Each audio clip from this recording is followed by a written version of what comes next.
no reason, then I think we could start making some progress. And it was a lot of like, all right, you just cried when you were talking about your dad. Like, what's going on there?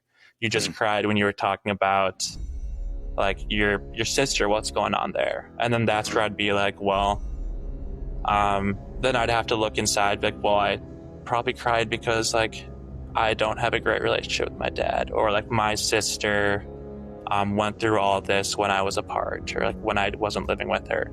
And it was things like that where I'd start digging deeper into little things, and she'd occasionally be like, you know, like, maybe you're feeling this way because of this, because of this sort of thing or this sort of thing. And I'd be like, oh, like maybe yes or maybe no. But I think it was a lot of just, it was great because it was no hockey talk. It was just, we're trying to figure out what's going on with me.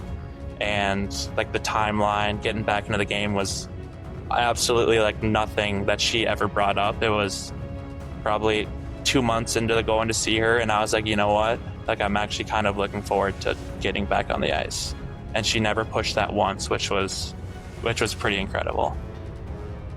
So when did you start to feel better, and what helped you start to feel better? Like, was it the conversation or just not even speaking about hockey? What kind of got you on a better path? Yeah, well, like I took time away from the game, and I like retired in my mind from the game earlier that summer because I thought that hockey was what was making me miserable. Like, I'd go to the rink every morning dreading it, and I'd come home, I'd sit on my couch, and I'd just think about hockey the next day. And I'd be like, I don't want to do anything because I have to go to the rink again. And I have to go to the rink again. And game days, I'd fall apart. I couldn't nap. I'd be jittery. I'd be like, I don't want to play. I don't want to be on the ice. I don't want to do it. And I just couldn't get those thoughts out of my mind. So when I went to therapy, I thought hockey's the issue. And I thought hockey was what was making me miserable and making me freak out and depressed, and I like couldn't do anything because of hockey. And then I realized that it was not hockey, it was like me, it was my family, it was what I was guilt I was feeling. It was a lot of ownership that I had that I didn't need to have because a lot of things happened when I was just a kid. And I think progress really came once I realized that hockey's not the issue. And once I realized that, once I addressed some things with my family, and really once I started talking to people in my family, when I talked to my brother, my mom, my dad, my sister, then I started to realize, like, you know what? Hockey has nothing to do with this. I actually have like fond memories of hockey. Like, when I was younger and I didn't realize any of this was going on, when I was in Chicago, when I was in Wisconsin, like, I loved being on the ice. So I just, it's like, you know what, I'm feeling a little bit better. I've talked to people in my family. I'm going to get back on the ice. I'm going to see what happens. And yeah, it was a pretty freeing experience being on the ice and not attributing hockey to things that have happened to my family or feeling guilty for being out there.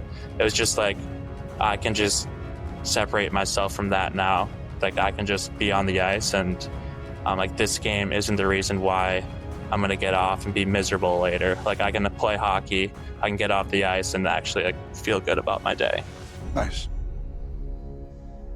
Really good. Really good. How would you describe your relationship with the game now? I think it's still evolving. I think like I'm still trying to figure out my relationship with hockey. I think I've played for so long where I thought I was miserable, where I thought like, this isn't for me. And I've also felt a little like, when I was going through all of this, a little outside of the hockey player bubble, like the hockey identity and the hockey this and that. When I was in college, like, I loved classes, I loved school, I was a finance and film major, like, I loved going to classes. You have a double degree. Yeah, you're like the smartest guy in the NHL. You've got a double degree in finance and film. Not quite, yeah. Finance, I snuck by. Film, I don't know if we're going to count that, but watched a lot of movies for homework. But yeah, sorry, what was the question? We were just talking about, sorry, Kyle just asked how your relationship is with hockey now. Oh, yeah, it's still evolving. I'm still coming to terms with everything.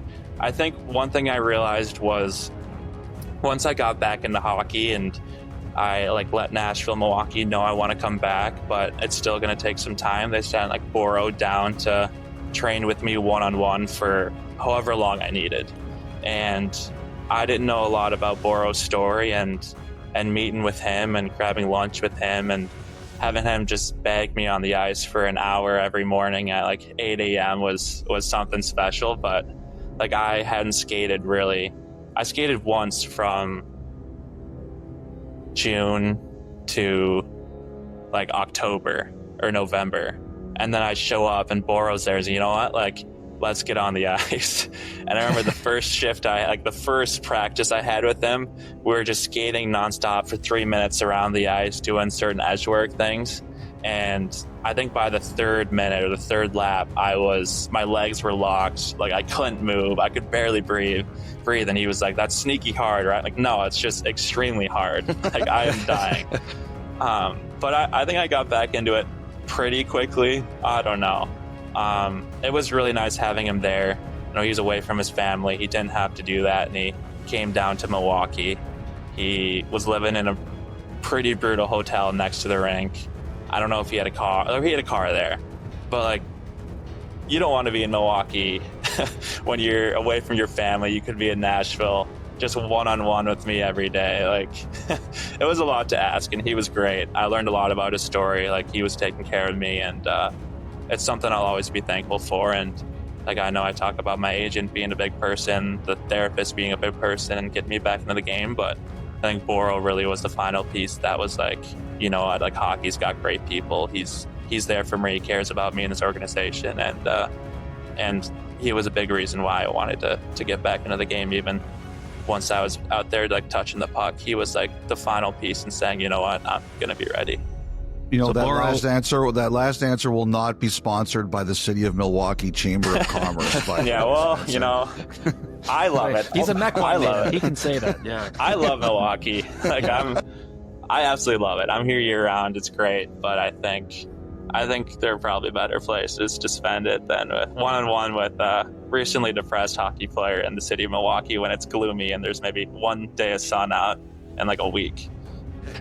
So Boro, of course, is Mark Borowiecki, longtime player in Ottawa, and then finished his career in Nashville and now works within the organization.